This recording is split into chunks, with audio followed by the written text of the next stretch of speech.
Hello, everyone. Welcome to the stream. Sorry for the few technical issues, but it's wonderful to see you all. So this is C.S. Lewis Reading Day. It is the inaugural C.S. Lewis Reading Day. And Andrew, would you mind just telling those watching, if they don't know already, where did all this come from? Well, I don't know. I think it was kind of an idea in the air that we breathed up. I got a little tired. I love Tolkien. God love him. I'll drink to him. I've got my Tolkien icon right here next to me, for goodness sakes. Nothing wrong with that. But I kind of got a little jealous that Tolkien has Tolkien Reading Day on March 25th, the day of the destruction of the ring, and also the day of the Annunciation. And then there's to the Tolkien toast to the professor. And since Lewis is a professor too, I'm like, dang, why don't we toast the Professor Lewis as well? That's on January 3rd on Tolkien's birthday. And then on September 22nd, of course, there's Bilbo and Frodo's birthday. And so Tolkien's got 3 annual days that people go crazy for online. And I'm like, it's about time for a C.S. Lewis reading day, don't you think? And all you have to do is drop a good idea in David Bates's ear and all the rest gets going. Yeah, it does. Now, Matt, anything you want to say since I stole your welcoming of the audience? Hi, buddy. No, I'm just genuinely super excited for this. Anyone watching this, David has been planning this for a couple months and has put an insane amount of work into coordinate all this. You guys should see the notes that we have that he has prepped in response to this. So this is going to be a lot of fun. It's great to be here with you guys. Absolutely, well, it is. I'd just like to point out that I've had several emails over the course of today with people talking about what they're going to be doing. So there's someone in France setting up a C.S. Lewis en France Facebook group to try and popularize him there. I met her, Anne, on. There you go. We were in Romania together. And I also got an email from Amy Faust. She said, I heard about this on the C.S. Lewis podcast. Our book club of expats living in the Caucasus Mountain area will honor him by reading and discussing passages from his writings 9 hours ahead of Eastern Standard Time. So stuff is happening, and that is just absolutely awesome. Now, Robert seems to be having a few difficulties getting on the stream. So while I disappear and try and sort that out, who's up next? Chris Pipkin's not here. Let's start with you, Carl. Would you mind just introducing yourself and telling us a little bit about yourself? Oh, sure. Kyle King of Barrel Aged Faith. I basically do interviews and podcasts and courses on really the ancient church, the church fathers, but I use C.S. Lewis and J.R.R. Tolkien to sort of bring us into their sort of the air that they breathe. They operate in the same sort of symbolic universe. I didn't know this at first, but by reading both the fathers and scripture and Lewis and Tolkien, I was really surprised to see just how much intersections there were. Of course, they were devout, Tolkien and Lewis were devout Christians, but really they seem to have the same type of instincts. And so if you go to barrelagedfaith.com, I have a course called The Altar Above the Worlds, which takes Lewis and Tolkien's sort of writings, both their fictional and non-fictional takes on the Eucharist, the Holy Communion, and where that intersects with Scripture and the Church Fathers to help us see how maybe the Eucharist is more than just a mere meal, but even transcends reality. And so it's the highest meal. It's the great meal. And so yes. The Altar Above the Worlds. It's also a playoff on Lewis. In Paralandra, I believe it's Paralandra. He uses the phrase the face above the worlds, referring to God being the creator who unites the communion of worlds. Of course, there's other species, angelic and demonic, but also other intelligent life forms in his science fiction. And so I took that phrase face above the worlds and I translated it into altar above the worlds, kind of using the book of Hebrews imagery for the altar in the Holy of Holies, heavenly place, and connecting that also with Lewis's own reflections on the Eucharist as Christ's real presence, but also having a sacrificial dimension, which he talks about, and I think in God of the Docks. And so, anyways, Barrel Aged Faith is about diving into the ancient church, its doctrines, but basically using Lewis and Tolkien as our fun guides. And why barrel aged? Barrel aged, I mean, well, you guys are drinking some pretty good stuff there. Barrel aged it's a reference to an image where something is old but not expired, right? Oh, yeah. And so our modern world likes quick, it likes easy, it wants something that can fit their lifestyle in a contemporary way. But barrel aged really is something that you have to wait on, and it gets better with age. And so I think that the Christ and the apostles, they stored something in the apostolic cellars that's always there waiting for us. It's always refreshing, always invigorating. It's old but never expired, always there for us to taste and to refresh and renew the world. So it's kind of the ancient future faith. That's great. Well, and of course, Lewis thought his books would all be out of print and he'd be forgotten in 5 years, and Exactly. how little he knew. And I think that he grows better with age. I mean, there's so little that one has to apologize for, even for a book 80 years old, like Mere Christianity, which I teach every Sunday at my parish. So great. Well, Stephen is here from Lorehaven. 'Tis I, yes. Thanks for inviting me, y'all. This is fantastic. Absolutely. Oh, by the way, Kyle, are you drinking anything, man?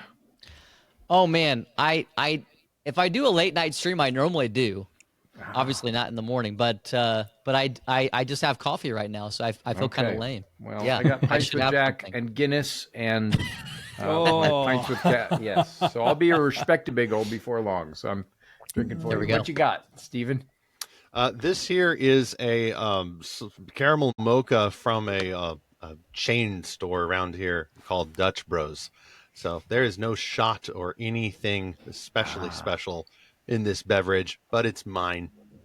That's great. Good. I love it. Well, welcome. Well, Stephen, can you introduce yourself to everyone? Absolutely. I feel like the fresher face here. I'm Stephen Burnett. I publish Lorehaven.com, which is a community of fans, Christian fans in particular, who celebrate not only C.S. Lewis and Tolkien and all of the patron saints of Christian-made fantastical stories, but newer stories from other authors who are writing in similar but not identical genres, science fiction, fantasy, even a smattering of paranormal here or there. We have a podcast called Fantastical Truth every Tuesday, and then we also do weekly reviews of the best Christian-made fantastical novels that we can find. I love it. Well, how did you get into that? Got into it because obviously being a attempting creator of these kinds of stories myself and a lifetime Lewis fan, almost lifetime Tolkien fan, caught up to him a little bit later. Don't tell anybody. It's just us here.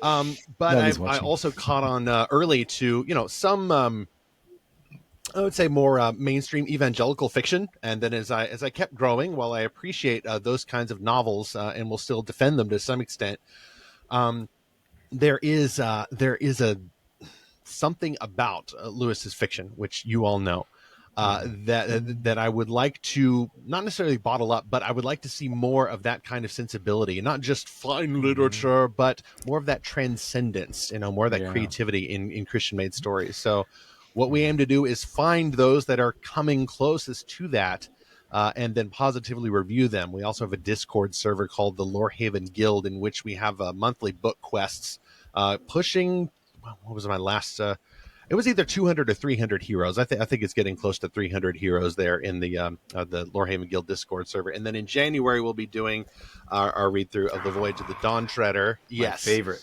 Yes. It's even better than Till We Have Faces. Now, I just threw it out there to see who would scowl. There we go. Shots fired. Yes, exactly. No. But I'm not a pacifist those aren't really either. shots. No, not at all. Well, you know what kind of shots go on at this kind of crew. He's shooting blank. Let's get him, Andrew. That Let me is just true. pull out the first edition of First edition. Okay, and- there we go. I am now owned with Facts and Logic. Yeah, I believe this one go ahead and says. smell it. There we go. Yeah, see, this one has the now a major motion picture holiday 2005, I've so you got know which that. edition this is. No, I love those full color collectors, and certainly my favorite. Those are amazing. Dawn Treader, but Yeah. I think so. I am partial to the one where you actually see the ship and it's kind of a more pastel, amber washed, orangey look, and you actually see that it's on the Silver Sea, carving that path behind it. That may be my second choice, but I like this one. It's classic Pauline Baines. A couple of years ago, we did our book quest through The Lion, the Witch, and the Wardrobe, and then after that, Prince Caspian. So you can tell which reading order we're following. So I thought, well, we've set the precedent, so we're gonna go through that one starting in January. All right. Well, let's keep going around the Around the round horn. table here a little bit. And Robert, we have not met, but Bob I believe you're with Trexler. I believe you're with the New York C.S. Lewis Society. Is that correct? That's right. Beautiful. Can you introduce yourself for everyone? And say Okay. something, please, about Winged Lion. We owe such a debt. The last time Bob and I saw each other, we went to the Strand Bookshop and had some great Chinese food on the Lower East Side. Bob, tell us more. Well, I joined the New York C.S. Lewis Society at the end of the last century. And not long after that, Jim Como, who was editing their publication, had to take on the chairmanship of his department at York College and asked if I would be the editor. So that was 23 years ago. I've been doing it since then. We have a publication called the C.S. Lewis Bulletin. It's published 6 times a year, approximately 20 pages per issue.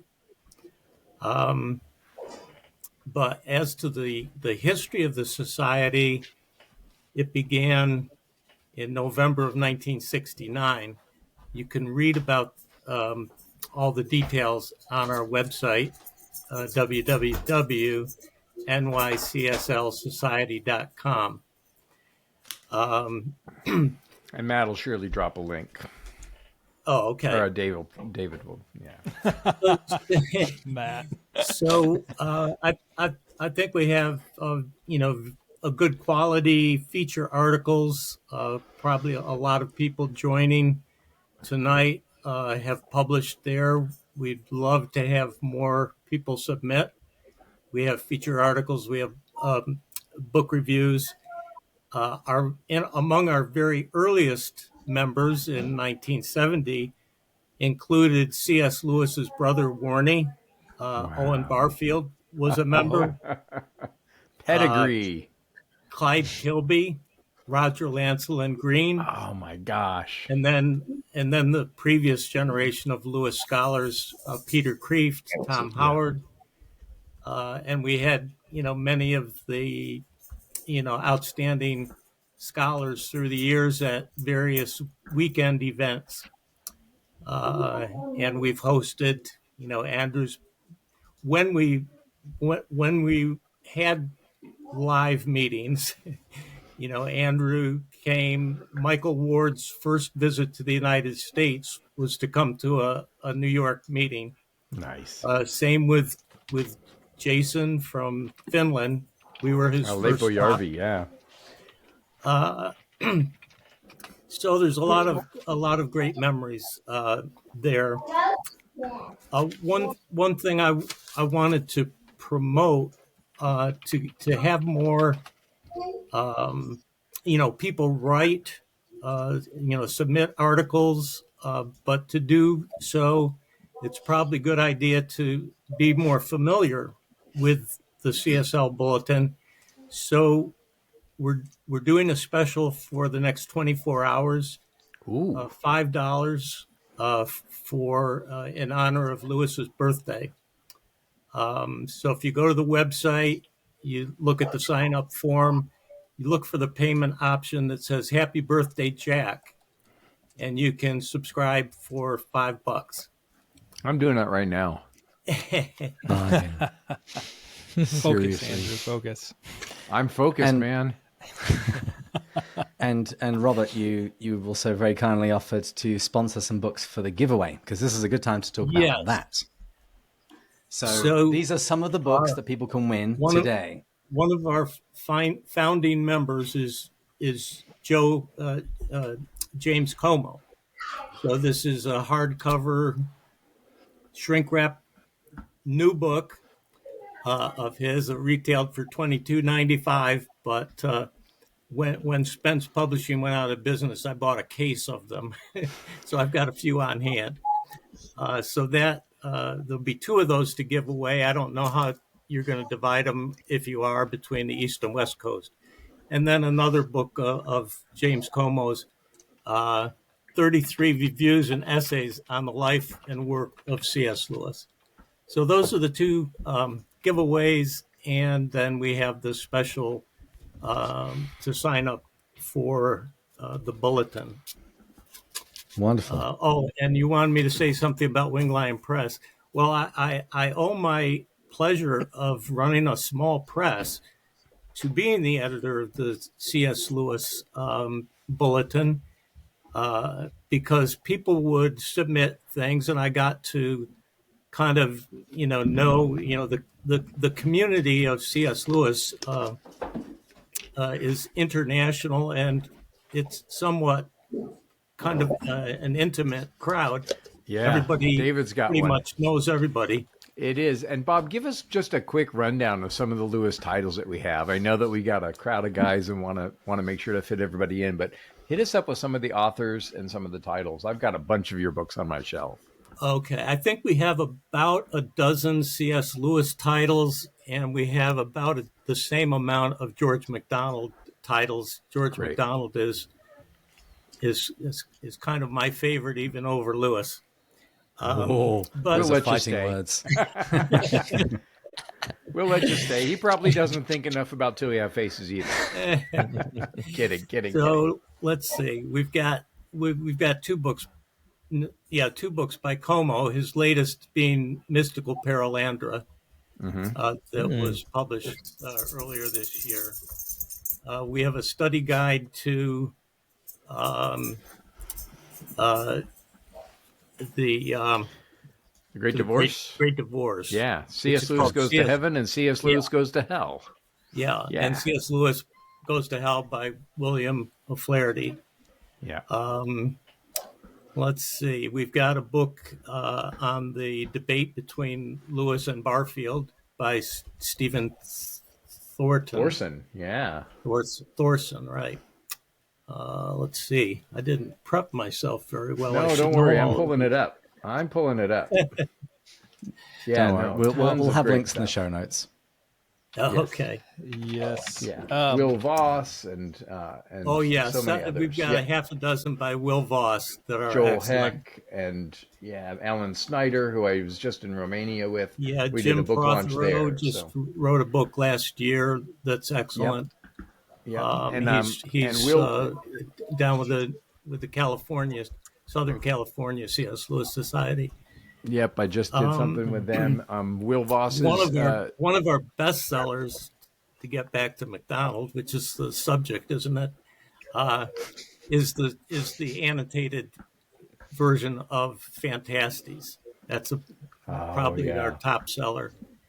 And boy, I need to go shopping. Hope next year we will have the annotated edition of Lilith by fantastic. two top MacDonald scholars, Rod McGillis and John Pennington. Great. We've had some more friends join in. Who else do we have here today, David? Well, let's go to Joseph next. Hi, nice to meet everybody. Hey, Joseph. So I am the host of Men with Chests, and as you guys all know, that's taken from chapter 1 of Abolition of Man, Men Without Chests. So I began by doing a deep dive into Abolition of Man, trying to get across what is, some harder philosophy to the common people like myself so that we can get it. I think it's perhaps the most prophetic work of the 20th century. And so I'm trying to get across those concepts to people so that we can understand how we deal with our current society. So I started with that, and now I'm getting on to That Hideous Strength, and really looking forward to that. That's probably my favorite of the Lewis books. And then after that, I'm going to go to Building the Chest, and I'm probably going to go to Aristotle's Ethics for that. So my podcast is kind of a mix of Lewis and then not Lewis. The idea ultimately is to create men with chests.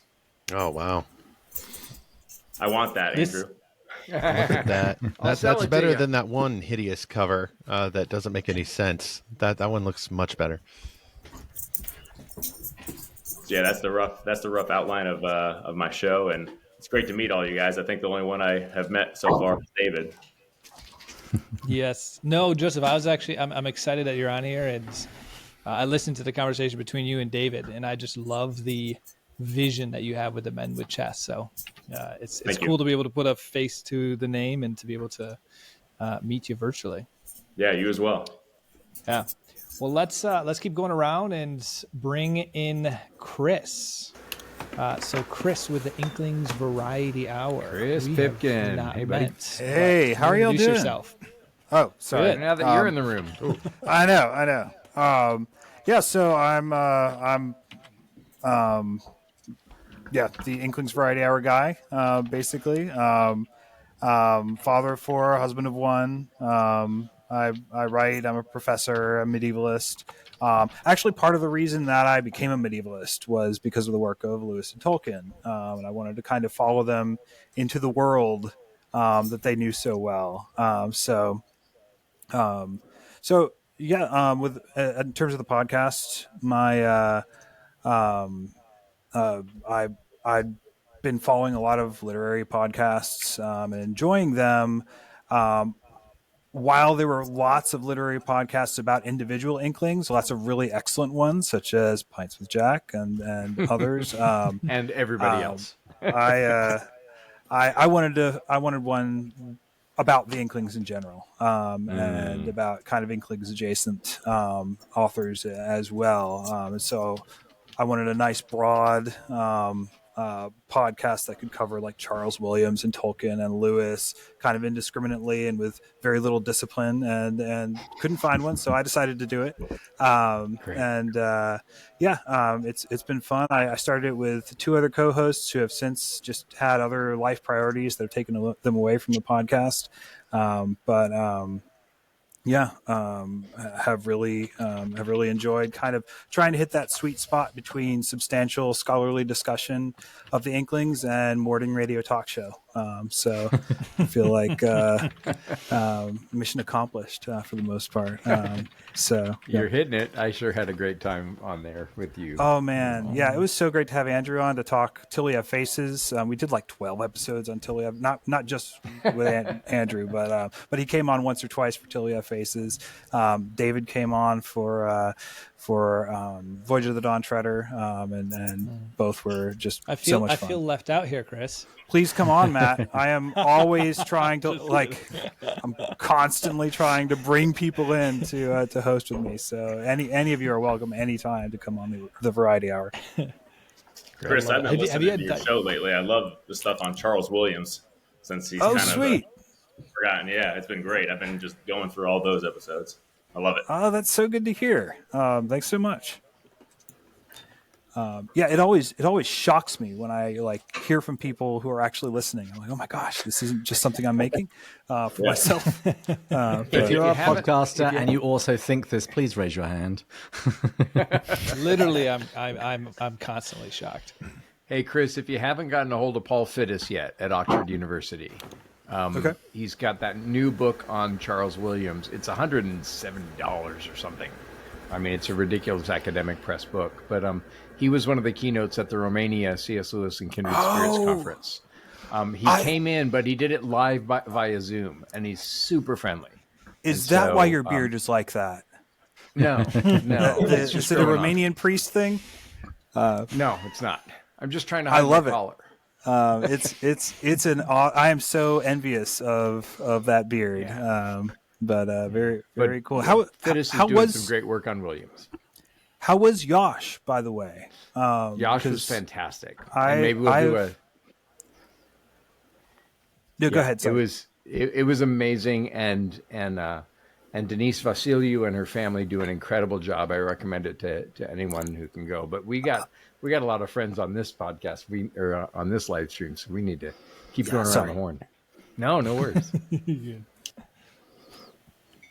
Well, beautiful. Let's introduce Phil and Daniel, who out of all of these are the first ones that I had met. David and I very, very early on into this journey at the conference in Montreat. So first of all, it's good to see you, Phil and Daniel, again. How are you guys doing? Introduce yourself. Talk about the Lamppost Listener. And actually, these guys, you met them live at Montreat, and then I met them live at Mere Anglicanism. So I think this is a first that we met in person before we met on podcasts. So hey, fellas, we're very tangible people. We're physically there. We've been spending a lot of time in the last battle talking about the metaphysical, right, and discussing even with you, Andrew, what it means, right, to be in person. And so it's funny. Yeah. I think, David, you're the first person for the Pints for Drac that we actually ever met online before we met in person. Because Matt, you and Andrew, we met y'all in person first, which is kind of crazy. But that's right. Yeah, I'm Daniel. This is Phil. Next to me, we are the host of the Lamppost Listener. We have been going through for 6 years almost now, through the Chronicles of Narnia, and wrapping up the last battle. And so, David and Matt, we started about just 6 months after y'all, and have kind of been have enjoyed doing this alongside y'all for quite a bit of time now. Phil, what else should we add to that? I am really grateful that David started first, because David really pushes us to make a better show. We see y'all's fan base growing and the quality of your show, and you're ahead of us on the technology side of things. Using the streaming and Riverside and everything is really great too. So I'm also amazed at how welcoming everyone is. We've had so many guests just say yes to coming on the show or inviting us onto their show. And Sean, we really enjoyed working with y'all and look forward to doing so again. And it's a great community. I'm always surprised by when you find people who are truly interested in something, and they're all just excited about it. Everyone's very willing to share and just take part in the thing that gives them joy. Phil, for the record, David pushes Matt and me to make it a better show as well. I'm not sure how effective it is, but it's certainly the summary, like herding cats. That's my life. The episode hasn't been released yet, but we were interviewing Diana Glyer, Andrew and I, and David was not with us, and there was a bit of technical difficulties for the first 5 minutes, and Diana, without missing a beat, says, and unfortunately this was not recorded, says, well, I kind of allocated a little time in the beginning because David wasn't here, so I figured it'd be less organized. I was like, ooh, the reputation precedes us. Actually, that just dropped today, right, David? Yeah, I just listened to that this morning. Oh, really? Thanks for keeping up, Matt. Clearly, I don't listen to our own podcast. Well, beautiful. Well, one final thing, Phil and Daniel, you'll be pleased to know, since we met in person, I have now read every Narnia book except The Last Battle. So, me too. That's the last one. Yeah, Phil as well. Just do me a favor and wait 3 more weeks. Before you tell him anything. I need this. I think we are going to be recording in about 5 weeks on that one, so I do need to start reading it now. We got a date on the books, and Dr. Kristen Ditchfield Lazo Major will be coming on and doing that. Beautiful. Well, we haven't yet welcomed Sean Stevenson-Douglas. Hey, it's a pleasure to be here, and yeah, good to see some faces of a few folks that I haven't met anybody here in person, and unfortunately my co-host Jordan, he's not here right now. He would have been the only one in the crowd who I can actually, confirm their corporeal existence to, but good to see you, all these guys. I've listened to lots of your shows, really a lot of fun. Sean, can you tell us a little bit about the Lesser Known Lewis podcast? Everybody viewing already knows about our show, I'm sure. I imagine we're the favorite in the room, so I don't know why I would have to explain that, but no, just teasing. But go ahead and mute him now, Jordan Duncan and I, we went to college together, and we were just reconnecting. I'm the president of a small Bible college here in Saskatchewan, Canada. Hence the thick accent. And I was driving, and I was just talking to Jordan one day on the phone, and there was just this moment of beautiful kind of overlap where we were both discovering the essays of C.S. Lewis independently and had no one else to talk to about it. And I've now heard this a couple of times. It sounds like a lot of our podcasts, our shows, were generated out of listening to either other similar shows and saying, well, but there's this one niche that we don't feel like has been covered widely, or it's been done a little bit in a few episodes here and there. So we said, what about the essays of Lewis, and what about some of his letters, which we've just been broaching now, and that was whatever it was, 18 months and 3 seasons ago, and we've pumped out. I was just trying to count, actually, I'm not sure, but just short of 100 episodes, I think we're at now, and it's been a lot of fun. We, like I said, we typically would read maybe a one essay or letter of Lewis's per episode and discuss it. And again, another thing that I've heard a little bit too is trying to strike that balance. We are the farthest thing from Lewis scholars. Well, maybe not the farthest thing from Lewis scholars. There's probably somebody out there who's like majoring in the Twilight Saga or something like that, and we're not that. But we're just Taylor like Swift. Happy amateurs to be in the room and have a great excuse to read Lewis's work and return to it week after week. We love it. Sean, I got to jump in here as the ranking C.S. Lewis scholar in the room, and I love your phrase, happy amateur. And so if I am a Lewis scholar, I'm just a happier amateur because I get to spend more time on that. And every Lewis scholar I know is an amateur, is a lover of Lewis.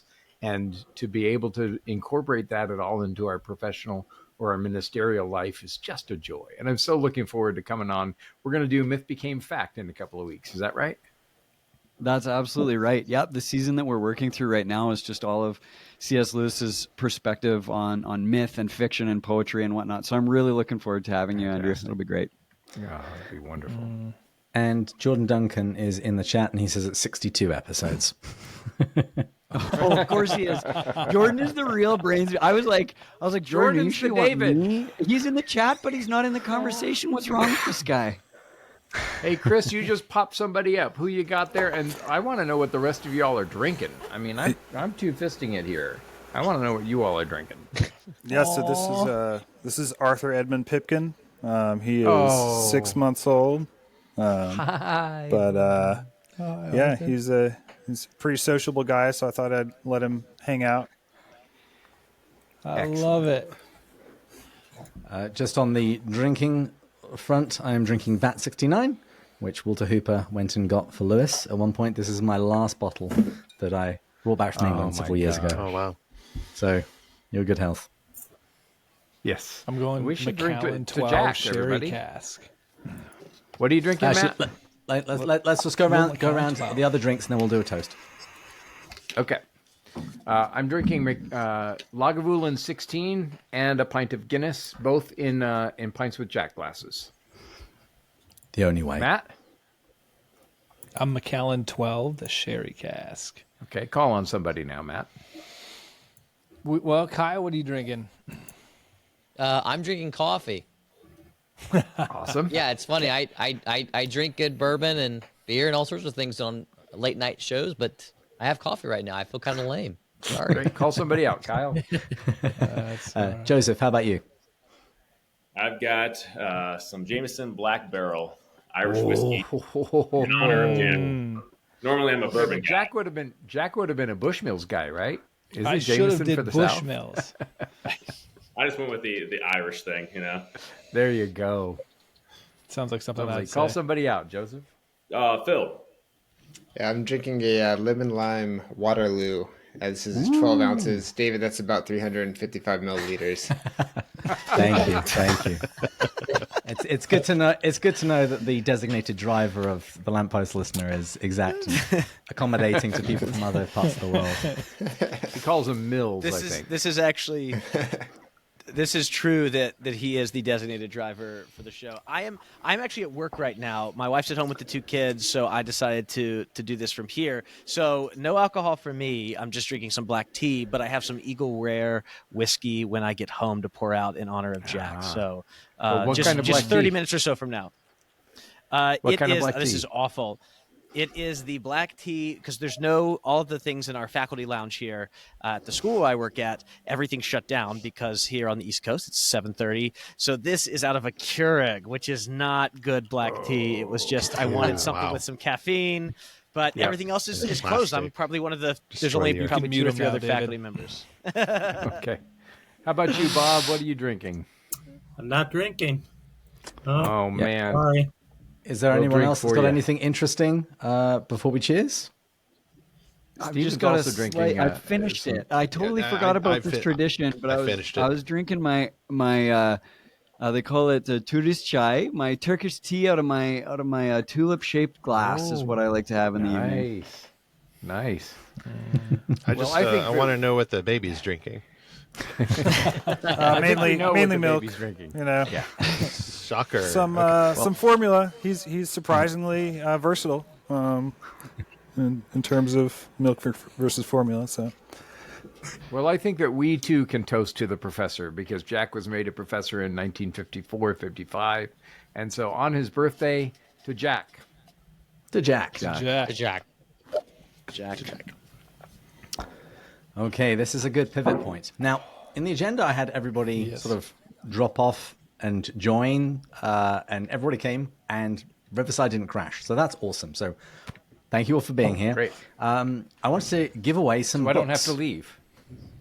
You don't have to leave. So, again, this is a section of some of the books that we're giving away. There is a complete Google Doc on the Pints with Jack website if you go and have a look for this year. And so how many people have we got on? 1, 2, 3, 4, 5, 6, 7, 8, 9, 10, 11. I'm going to get the computer to pick out 11 names. I will email you after the live stream and you can tell me what you would like out of the list.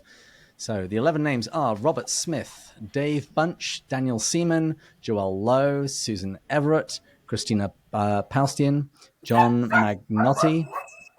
Oh, the dog's upset that he hasn't got any. Steve Clancy, Hope, Kedrick Webster, and Susan Hippard. Wonderful. So all of you are winners of books. Congrats. I will be in touch, and you can email me which out of the list you would like. Well, with that, let's pivot to the general discussions. We've got a handful of questions. While we're talking about books, I wanted to show you what my current project is. I've been working on the timeline of Joy Davidman and C.S. Lewis's first meeting, and everybody gets it wrong. And so what I'm doing now, I just ordered a bunch of books on eBay and A-Libris and all the rest. I am trying to track down and get every single biography and every edition of the biographies because they make mistakes and I want to see where the mistakes creep in and who's grabbing from who else. And so there are three different versions of the Roger Lancelin Green and Walter Hooper biography. I've got the other one on the floor. There's three different versions of And God Came In or A Love Observed. And so talking to books, I need another whole nother shelf just so that I can get every biography. So what are you all reading currently of Lewis's? Well, actually, let's pivot into the first question. Sure. Matt. Sorry, of course. No, it would be awesome to have each of you share either a favorite Lewis quotation and why, or just tell us a little bit about what Lewis means to you. And let's start with Kyle, because you were the first person on the stream. So, oh, sure. Well, I was really overwhelmed by this question because there's just so many. But I mean, of course, since I get to go first, so it's really easy. I get to say further up and further in, which summarizes Lewis's whole approach to reality. But further up and further in. But then I decided to go to Abolition of Man with a quote. He says on page 77, "For the wise men of old, the cardinal problem had been how to conform the soul to reality. But for now, for magic and applied sciences, or scientism, alike the problem is how to subdue reality to the wishes of men." And so for me, it's like, if you're conforming yourself to reality, that's further up and further into, transcendent reality to our Lord himself. But whether you're into neo-paganism, like many today, or scientism, that's all about manipulating and controlling reality. And so Lewis, of course, is a prophet always pushing us into what it means to be fully human, which it means to be conformed to Christ's image. Pun intended. That was very nice. Yeah, I'm glad you didn't lose your head. Yeah. Oh wow. Let's go with Chris next. Yeah, I also found the question quite overwhelming, and had like 2 minutes after dropping the kids off to come up with something. But the thing that I love about Lewis, when I watch historical fiction, right? Even when I read historical fiction, a lot of times they will read events in the past with the lens of the present, and Lewis does exactly the opposite. He will give you fresh fantasies, right? He will give you compelling fiction, but he does it as someone who knows the past from the inside out. And that, I think, is what so many of us tend to be so attracted to about him. It's the secret thread that holds together, I think, his scholarship, his essays, even his Christianity, and his fantasy. And that's really one of the things I love most about C.S. Lewis. And before we move on to the next individual, listeners that are watching us live, feel free to start submitting questions into the chat if you have any, because we will circle back to these near the end. So now's the time to start dropping them in. If someone says something that you want to expand more, or someone says something that intrigues you, just feel free to drop that in. Stephen, let's go to you. Wild claims about till we have faces. Of course, my favorite Lewis quote is the part where he says, "You are not a soul. You have a soul. You have a body." However that is. That's only slightly more canonical than the my dear Wormwood. Be sure your patient remains fixated on politics. I saw someone on Twitter that actually posted that made it into someone's print book at some point. Past rudimentary fact checking there. Okay, so big question, of course, especially because Lewis wore so many hats. Scholar, apologetics, fairy tale writer. I particularly like the Screw Tape Letters, of course. Lewis, the satirist. But one thing that comes to mind is Lewis, the self-aware creator. Just for anyone, any Christian who's wanting to emulate Lewis in how he made fiction and how he made fairy tales, I particularly love his quote from it's actually from his essay. Sometimes fairy stories may say best what's to be said. Oh, Walter, what a bad title. And when I was younger, I think like many Christians would particularly like where Lewis would seem to pummel this idea of the people or the panel of experts sitting around a table thinking, "Gentlemen, we must come up with a way to write stories for children. Let us hammer out allegories to embody them." And Lewis said, "Well, this is pure moonshine. I couldn't write that way at all." And how I used to hear this explained was, well, Lewis just went off on a flight of fancy and he came up with these images and then he made a story, and then whatever Christianity is in there just kind of got in there by accident. And at some point, I'm ashamed to say I may have argued that myself. But if you actually go and read the essay, cumbersome title and all, Lewis is far more methodical about it. He says, okay, I started off with the author, the bubbling of images and inspiration, the fawn in the woods, and then the lion came bounding in and all that. And then Lewis said, but I had to give them form. I had to limit these somehow.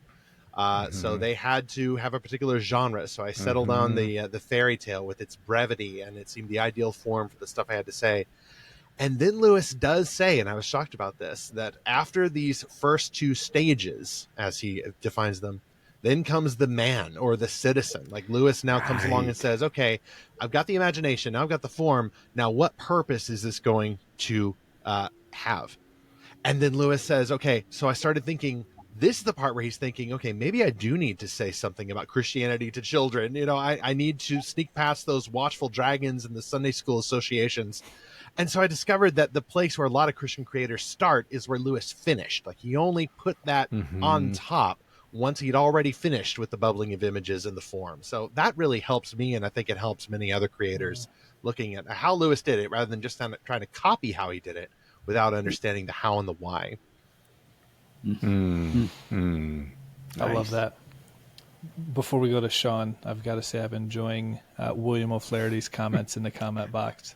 Yes, hardships often come to those who falsely attribute quotes to Lewis.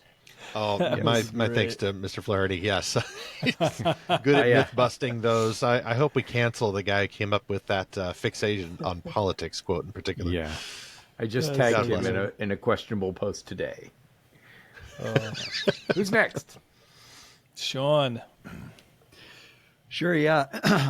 I mean, I'm just going to echo this. I think for me, probably my favorite C.S. Lewis quote comes out of the last work that I read of his. Almost every time I feel like I'm snagged on something that he says that just takes me deeper into something else that I've read of his. One of the things that I've enjoyed so much about going into the essays, as I come back to his better known works, you come to the Space Trilogy, to Screwtape, to Narnia especially, and you just really see how Lewis, in his fiction, creates a world where his myth, so to speak, because this is the theme we're on right now, right? His myth shows the truth that he tells you in his essays, and then his essays tell you the truth that he's trying to show you in his myth, and I absolutely just love that. So what happens is I'm constantly stuck on.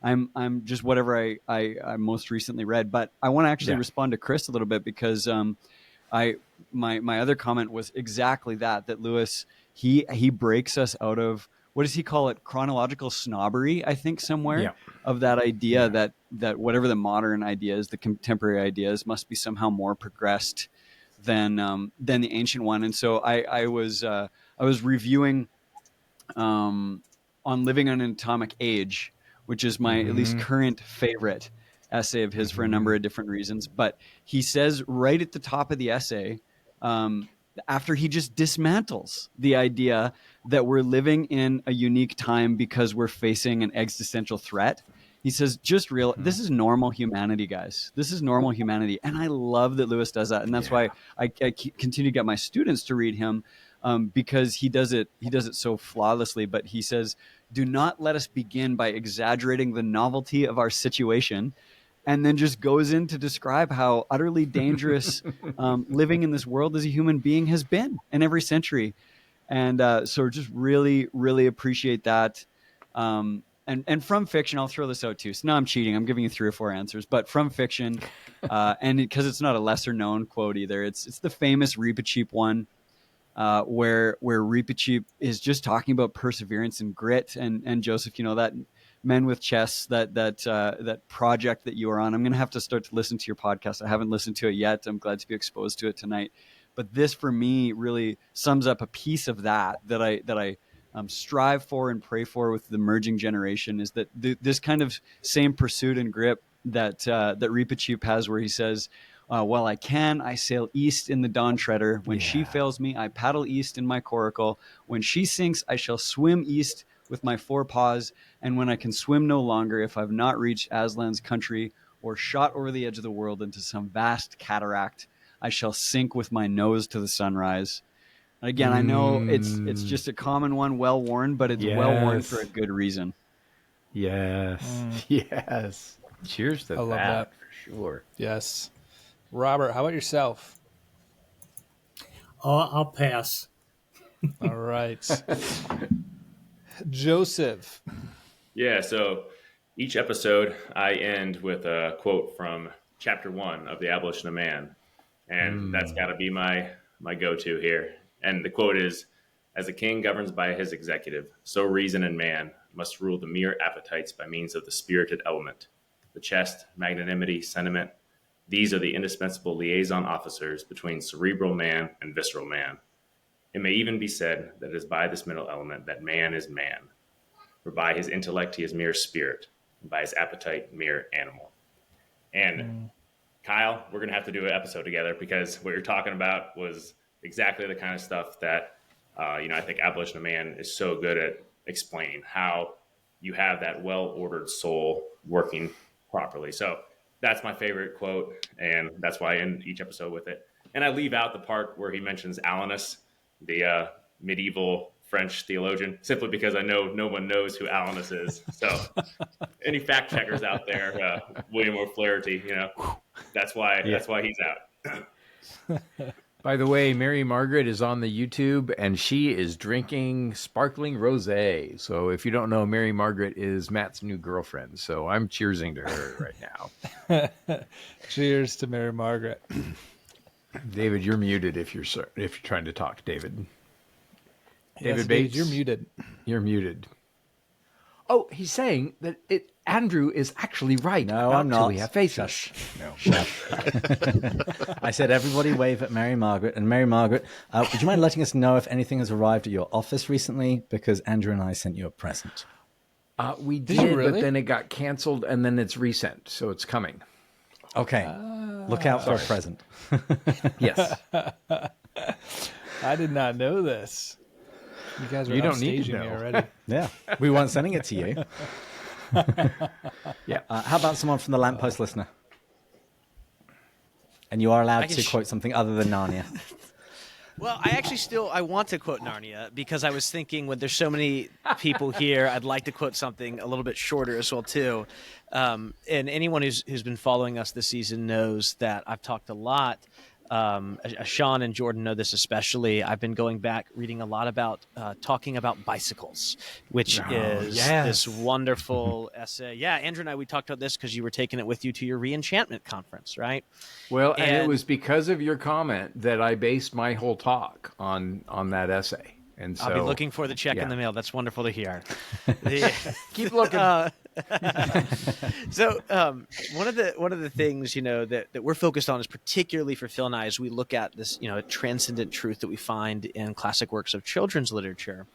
I love this line that we hear from Hwin in The Horse and His Boy. It's just 2 sentences here. Well, really 3 sentences here that she says to Aslan when she first meets him. She says, "Please, you're so beautiful. You may eat me if you like. I'd sooner be eaten by you than fed by anyone else." Yes. And especially for me, as someone who's been in the world of classical Christian education for the last decade or so, thinking especially about how we communicate truth, objective truth, to the next generation of students, of human beings, right? I think one of the things that I love so much about Lewis is that he's able to communicate things in that early stage of enchantment that he talks about in that essay from the 40s, where if there's these 4 stages of enchantment that we go through, and most of us are living either in disenchantment or re-enchantment, right, as adults, well, most of a lot of the reality that we experience around us actually begins in the stage of enchantment, which often happens in those earliest years of our lives, right after we've gone through the stage of just simply being unenchanted. So Lewis talks about in this writing on that he has about bicycles that you're enchanted when you realize that riding the bicycle is the secret to life, right? But then eventually become disenchanted and hopefully eventually re-enchanted. And I think this line by Hwin, saying I'd rather be eaten by you than fed by anyone else, helps us, and especially helps younger readers, right? A 6 or 7-year-old can even begin to understand the atmosphere of this, as Lewis often wrote in his works and his academic works. The atmosphere of this is a kind of fearful love that fully understands the hierarchy between the divine and their creation. And without having all of that language, right, a 7-year-old can read that and be like, oh, wow, I feel that, right? Lewis was never afraid of feelings in kind of the postmodern sense, but more of the fact that feelings can be used, if they're kept in the right place, to help us unlock that transcendent truth, right, that God has given us. And so I think this perfect little line here by Lewis, which might even just feel like a throwaway line the first time you read it, simply allows us to see the just genius of this writer. Yeah. It echoes that line in Surprised by Joy, that the hardness of God is softer than the kindness of men. And I'd love to hear from Kyle, especially because I love what you pointed out, Daniel, that when Lewis drops these ideas in, I think that he's evangelizing for good and later reading. And so when we read the patristics, or when we read, Hamlet, or whatever it is, Lewis, I think, is an apologist for the faith, but an evangelist for the reading process as a way to access truth. And so if you don't mind, I'm going to pitch it over to Kyle. Yeah, what's the question again? Favorite Lewis quote? Oh, a favorite Lewis quote? I think I answered that, but Oh, did you? Okay, so sorry. I did then Abolition of wanna- Man earlier. Oh, I'm sorry. Yeah, but I have a did. zillion quotes that I would love to Well, share. and I don't want to. Have another. I don't want to short anybody. I'll dominate the whole stream. Well, I think actually, we got a just screen full of those. Yeah. just before, I want to move on to another question, but I was listening to the Lamppost Listener this morning, and Daniel mentioned that he had an alternative reading order. As we all know, all right-thinking people go with publication order, and I'm still battling people online about that. Yes. Daniel, so you got publication order, chronological order, starting order. What's your order? So recently, I do a little bit of work on teaching Lewis in both professional and parochial settings as well too. Not just, it's weird. We started out as Narnia novices, and somehow this has snowballed into something a little bit bigger than that, despite any of our best efforts. And so one of the things that I was working on is some curriculum development, especially in kind of later lower school years for those of us in classical Christian education movement. And in my particular school, we are now reading all 7 books, between 3rd through 6th grade. And as kind of the Lewis guy on campus, I was asked to kind of oversee this project. And as we were looking through this, I would have just gone straight up with publication, but I was looking at the way that we do some of our curriculum. And for us, our 4th graders focus on quests as they actually read Beowulf, and they get into a lot of medieval history. In 5th grade, we have students look at European exploration and into colonial America. And in 6th grade, we look at where we eventually get, as we study in history, we go all the way through the 20th century. And so with the fear, as you mentioned, Sean, of the destruction of our world through the atomic age, right? And so as we were thinking through this, it didn't quite make sense for us to go in publication order. But of course, I couldn't do chronological order because I do obviously believe that fundamentally alters one's reading experience. Sure.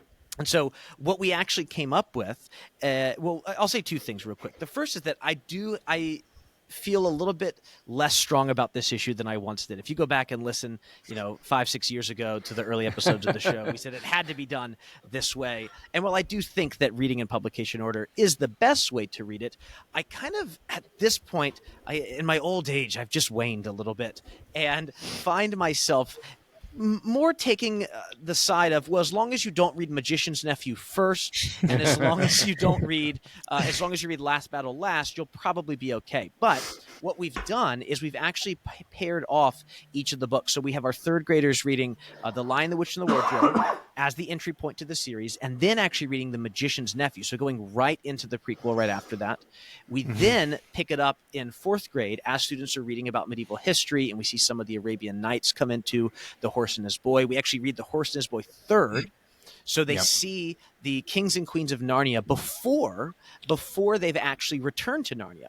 And then we also go into Prince Caspian with that very chivalric, or that Martian influence that Dr. Ward talks about too. It's about Mars Sylvanus and both the woods and also the martial imagery. And then as we look at European exploration, we read The Voyage of the Dawn Treader, and then we get into The Silver Chair. Especially in 5th grade, we want our students to see protagonists who change over time. So you get to see Eustace's journey throughout both of those books. And then as we look at the very potentially, right, as many modernists and postmodernists do, we think of, the 20th century must have been the end of the world. We actually look at, what does the actual eschaton look like? Because it probably is not as bad, as Sean was mentioning, as we tend to think it is. Not that there weren't horrific things that occurred in the 20th century. There absolutely were. But often our ability to kind of point to something and say, this is the worst thing, actually shows kind of our historical ignorance more than anything else. And so The Last Battle gives our students an idea of, what do the end times actually look like? What's the atmosphere? Not what is the XYZ exactly how it's going to happen. So that's been the way we've done it. Lion, the Witch, and the Wardrobe, Magician's Nephew, Horse and His Boy, Prince Caspian, Dawn Treader's Silver Chair, and Last Battle. And I know that you're never going to come back on our show or allow me to come on Pints with Jack anymore, but that's how it is now at my By school. the way, we're holding open auditions. If you really wanted to go meta, if you really wanted to go meta and in media race, you would start with Horse and His Boy.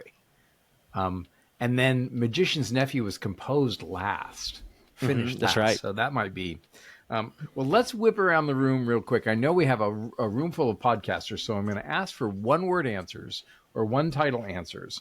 I want to whip around the room, and I want to know what your lesser-known or more obscure Lewis favorite recommend is. And so let's not do Lewis's second best book, The Great Divorce. Let's not do Mere Christianity, Screwed Tape, Till We Have Faces, Narnia. So lesser known work, it can be a book or it can be an essay or it can be, a series of letters. And I'm just going to go in the order I got them on my screen. Chris, lesser known Lewis work. The Discarded Image. Yeah, here. David, how about you? The Problem with X. Oh, yeah, good. Kyle? I'll just go with Paralandra. Did you hear me? Yeah, Andrew's frozen. Okay. And I'm sorry I missed it. It froze for me. What did Kyle say? Oh, I said Paralandra. Yeah. I enjoyed Okay, that one. come on. Something more obscure than that. Oh, I don't know. Okay. All right. Matt? Everything. I was going to say, I haven't read anything obscure of Lewis's. Seriously, actually. You've heard Matt good things is the about the Lost undiscovered country. How about you, Stephen? This is a timely one from the God in the Dock essay collection. Lewis's satirical essay, Xmas and Christmas. Yes. Niatirb. Niatirb, yes. The Andrew. weird residents of Niatirb celebrating Xmas as opposed to Christmas. He wrote that the same year that he wrote Till We Have Faces, and that's part of why I flipped the names around. Okay, Sean.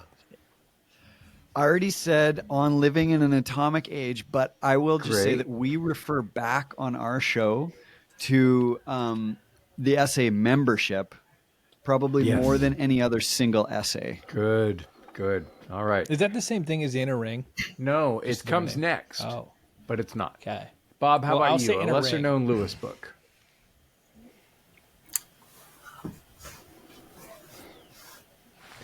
I don't know. I got one for you. Oh, The George MacDonald Of course, Man of course. Policy. Yeah. Joseph. I'm also going discarded image. Oh, no, it's already been used. Something else. And I'll go studies and words. Oh, very okay. nice. I thought you were going to go studies in medieval and Renaissance literature, which is good. Phil. Yeah, you eliminated everything that I've read except for George MacDonald's quotations that C.S. Lewis put together. So that's the only one I have left. That was the anthology, yeah. Yep. We got it. All right. Daniel. Yeah, already talking about bicycles, so I'll say Letter to a Former Pupil from 1941, one of my favorite of his letters. Is that called? Trying to be the most obscure here. Okay. Yeah. It's the one he writes to one of his former pupils who's made the decision to become a Christian. And he says, congratulations on your own decision. He gives the student some advice on what it exactly is that this student should do next now that he is a Christian. Okay. I think I've got one that none of you all have. Poetry and Prose in the 16th Century. Oh, I love that book, Andrew. This is actually a republication of the Oh Hell. Do you have it? Oh, you've got it. No, is that the Oh, great no? to bust off No, reading it's there. English. It's the Oh Hell. Yeah. Yeah. So But different. I think the Oh Hell is so wonderful, and the writing is scintillatingly good. And actually, I thought that I was the first to discover this, but of course, Michael Ward goes before us all to Michael. And the name Puddleglum comes up in the Oxford History of English Literature. And that book and Preface to Paradise Lost have recently been republished. So they're brand new covers, and you can get it. And they're actually on iBooks and virtual books as well. Well, So great. Matt? All right, so I'm hesitating of how to phrase this because we're overrunning on time, and this is actually a deep question. So maybe if people have strong feelings, it's a really good answer, they can jump in, not to put pressure on this. But how has Lewis, for the Pints with Jack podcast, we talk about discovering the truth and beauty of Christianity through the lens of C.S. Lewis. And I think he'd love to appreciate the ways that his works has drawn us further up and further into a more intimate relationship with Christ. So I'm just curious, some of you, of just how Lewis, whether he's formed some new theological concept, whether his works have just, how they've brought you closer to Christ. I'll go first. I'll say, as I often do, that when I was a child, Lewis sparked my imaginative life. But when I became a man, he saved my intellectual life. He taught me how to read, he taught me how to think, and he's brought everything good that I have in my life. Chris. Yeah, man, I don't know how to follow that. I mean, I'd say generally, you know, in a lot of corners of Christianity, people who think a lot sometimes find themselves exiting. And I'm, you know, fairly certain this would have happened to me if I hadn't been reading C.S. Lewis as a teenager, as a young adult. But he gets reduced so often, I think, to a defender of orthodoxy, which he certainly is. But sure. what I think that can miss is that his orthodoxy runs very, very deep, right? Yeah. That it's that robust orthodoxy that delights us in his imaginative works, right? So that you know, there's a substance there, you know, that we encounter in Aslan, for instance, right? Or in The God of the Mountain, or you know, or other other works that that draw us. They do draw us into imagination. They draw us into fairy, but they also bring us to the one who created human nature, that has created in turn those places of you know, of fairy or Narnia or whatever else. So fantastic. Yeah. I love that phrase, a robust orthodoxy. Incidentally, my bishop, Bishop Justin Holcomb, is a professor at Reformed Theological Seminary, and a couple of his colleagues just did a book called The Great Dechurching. And what they found is, of the 40 million people who have left the church, 97% of people with master's degrees have not dechurched. And so I think that throws the door wide open to the thoughtful faith that C.S. Lewis provides. What about you, David? Well, I'm going to wave Dr. Stephen Beebe's book at the camera. Yes. And I would say Lewis he constantly challenges me to make sure that I'm communicating clearly. Because that is what he does best, better than anyone else.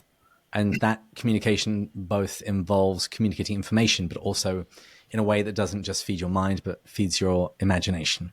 Yeah. And he famously said that he thought that there should be a final class at every seminary where the candidates for graduation had to translate some theology so that it could be communicated to the everyday man. And if they can't do that, then they can't graduate. And I think that's a great standard, personally. When my son is Pope, this will be the new standard in the Catholic Church. I can promise you that. But just in our role as podcasters, this is what I'm always striving for. And I always feel like Jack is at my back, pushing me to try and be better. Yeah. You know, as a recently graduated seminarian, Lewis is the only one who helps me do that. Kyle, what about you? Oh, well, he challenges me in so many areas. I love eschatology, and I think his hope of heaven challenges me. He had a view of heaven that was grounded in reality, and that it wasn't detached or arbitrary. It meant that it would transform reality right now. And so he really kind of counterbalances, theologians who were trying to get away from an eschatology that looks far off. But for him, he could unite, Aslan's country with Narnia. And so he transferred my view of eschatology, which was wonderful, and then also my understanding of what it means to be a human, and theosis and deification. When he talks about that we can be dazzling goddesses, he sounds borderline heretical, but yet he's pushing deeper into what Christianity is. And so, he definitely played a role in saving my faith, my understanding of what it means to be a human. Yeah, that's great. You know, Randy I finally Alcorn, have who something wrote to that say. wonderful book, Heaven. Yeah, Bob. Well, what he has helped me with a lot, I think, is his view of hierarchy, his view of the complementarians of the sexes, the view of tradition, the elevation of language. So I grew up not in a, well, I grew up Presbyterian. Then I went to a Bible church. Then in college, kind of under the tutelage of Tom Howard, I became an Episcopalian, and then I became a Catholic. And the liturgy is so rich that I think without the preparation of the imagination, I would not be able to worship as I do. And that's what he's given to me. Ah, fantastic. Sean, how about you? Thank you, Bob. Yeah, I mean, for me, Lewis has been there. Just to echo actually your own sentiments, Andrew, like through childhood, he formed me in a way that I wouldn't have been able to articulate. I lived in Turkey for a number of years, hence the teacups. And when I was coming back and I was taking this posting at the college here, this is a Pentecostal school. And when I was in Turkey, I spent quite a bit of time in the Eastern Orthodox Church. I was attending an Eastern Orthodox church, and Kyle, I'm very fascinated. I wish that we could have maybe a separate conversation about a few of the comments that you've made, because I was starting to discover that the patristics in that time, and then I did my master's degree, and I'm learning all of these kinds of things. And when I got back, I read a book called Thinking in Tongues by James Smith, which is just maybe one of, and I'll just admit, for those of you who are very theologically inclined, that the Pentecostal stream isn't always known for its level of thought. Now, what does this have to do with Lewis? Lewis, as several of us have already said, he baptized our imaginations, and then he taught us how to think rationally as well, without real discord between the two. Yeah. And I think that he continues to do that for me. Like I need my imagination to be well tuned by his stories and other good stories as well. But by good stories, that's really true. But I find that actually, this is I'm stealing this from somebody said, I don't remember, but they say your heart can take you places your head can't go. But I know that when my head has a problem that my heart can't solve, that it almost becomes a little bit like an anchor. And Lewis just seemed to align both of those for me so well, not only on the level of faith, which I think a lot of us are talking about, but to David's point, every time I read Lewis, it re-highlights to me how important thinking well changes a life. So I just say all that to say, I was reading James Smith in that transition time of coming back to this place and putting all these pieces together, really discovering the Ante-Nicene Church and how that can affect us here. And I found in Lewis, oh man, he's really been there before me, and he's really given me a way to walk in all these different streams really well. And at the end, he says it much more simply than I just rambled on for 3 minutes. He says, I am a mere Christian. Yeah. And the mereness of his Christianity, as well as the depth of his faith, has just meant so much to me over the years, and continues to unfold to me as I discover new layers of his literature. Yeah, that's fantastic. I recently did an interview with Rowan Williams, who says, I can only confess to being repeatedly humbled and reconverted by Lewis in a way that is true of few other modern Christian writers. So, Stephen. Yeah, I think Kyle actually beat me to Lewis's eternal perspective. And then, Andrew, you were about to name check Randy Alcorn a moment ago, from where I get that phrase, eternal perspective. I was curious what your thought was there before I say anything more about Randy Alcorn's. Randy, who I've had a chance to meet a couple of times and is in Mere Christians, owes a deep debt to Lewis, which he constantly acknowledges. And his book, Heaven, owes a lot to Lewis. Absolutely. Heaven, of course, being that big book about new heavens and new earth, but it looks better on the cover. Lewis's eternal perspective has been absolutely transformative for me as well. So I echo a lot of what Kyle said. I think the term that comes to mind is Lewis's anthropology. Just his deep and biblical studied view of human nature. Even in his quote, "God likes matter, he invented it," which sounds like a made-up Lewis quote, but it is legit. And just that emphasis on the earthiness of Jesus. And like so many evangelicals and people from other Christian traditions struggle with that so much, and then they watch a show like The Chosen, like, wow, they show Jesus, like, going out in the woods for a potty break, like, whoa, this is scandalous. And I'm like, I've been there a long time, because Lewis thought about Aslan as a real lion. You could sink your hands in his fur. He actually rolls around in the dirt, and like that is old hat to me, and yet still so many layers to explore, from the finale of The Last Battle to all of the imagery in The Great Divorce. Like, Lewis emphasizes the future earthiness of heaven. Like, I mean, Randy Alcorn, Andrew, you've seen, he'll talk about Christoplatonism, and yet Lewis at the end of The Last Battle says, like, this is actually kind of like what Plato was talking about. So I may need to read a little further into that, but the idea of the new creation, the new heavens and new earth being a real place, this earth transformed, has to me its genesis in Lewis's imagery and his arguments.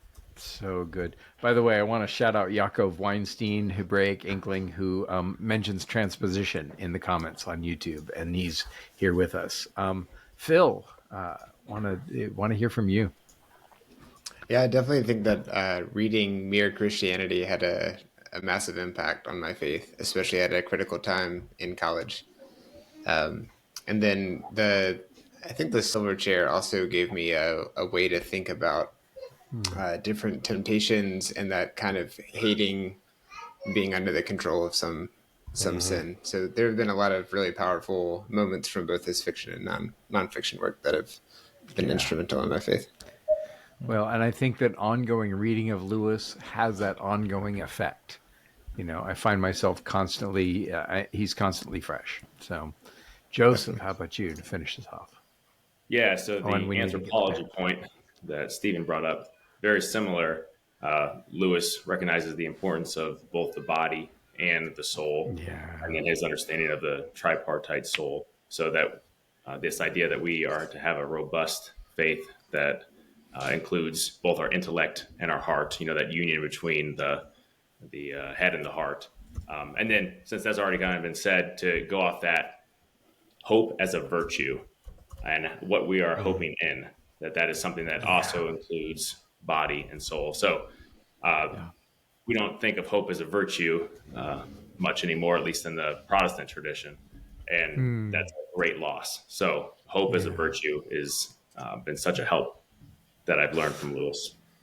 And that wonderful formula Lewis has for developing virtue is an action repeated becomes a habit, and a habit repeated becomes a virtue. So let's, especially as we plunge down into Advent season with all of its strife, continue to hope in action and make it a habit and make it a virtue. Matt, close it up. Yeah, I will piggyback off of what Kyle had mentioned, but expand a little bit on it. He brought up theosis and deification, divinization, that concept. This was from our first season, so this has been 2017. I had never really fully understood that concept, and I think that was a season of my life when my personality is, if there's certain vices or virtues I'm either trying to get rid of or develop, it's like, all right, let's read the book Atomic Habits, let's diagnosis, let's do internal healing, all this stuff. And none of these things are bad. Like, I love the Huberman podcast. None of this stuff is bad. But when you actually understand that Christ is forming within you, when you participate in the sacramental life, and you don't need to necessarily overthink all of this stuff. It's like just that good infection, enter into relation with him through these sacred rhythms, through the sacraments, through belief, bread, baptism, as he says. It's like Christ, this work is happening. So it's not trying to discount some of the stuff that you can do from the intellectual perspective and diving in, but that concept was probably one of the most transformational concepts for me. So I, to this day, love that. And then I guess I'll do one little mini shout out to the concept of thy will be done. I just thought that's from The Great Divorce, his best work. That's Daddy. And hello, little one. Hi. Introduce yourself. Joseph, who's that? This is Remy. It's her bedtime. She wanted to say goodnight. Who is that? Well, good night. Thanks for saying hi. Well, I actually also have to go and put my toddler down fairly Joseph, shortly. tell us your name, Joseph. Remy. Remy. Hi, Remy. David, sorry. Hi, Remy. I was just saying I have a toddler to go and put down as well. So, Matt, your girlfriend is asking for your favorite Great Divorce quotation. You can tell her about that after this stream. Why don't you just wrap this up? No, I just want to say thank you for everyone for joining and giving the time for this to be able to share some of your own experiences with Lewis, your passion for Lewis, and the way that you guys have expressed that. Obviously, thank you for the time that you do outside of this on a weekly basis for the Lewis community, spreading that the specific areas that you guys focus on. So thank you so much for that, and thank you for anyone who's watching this live or after the fact for your love of Lewis and allowing Lewis to form within you a little more of Jesus Christ through his works. And it's just been so good to be here, and it's been fun to meet a number of you guys for the first time virtually and to hear your guys' journeys and stories. So genuinely thank you, and most importantly, thank David Bates for the endless time that he put into planning this and this idea. To David. To David. To me.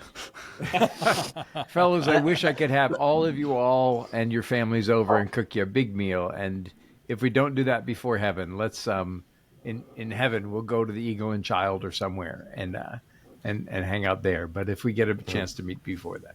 Yeah. In the new heavens and new earth, new London. New pints. New Oxford. Pints, yeah.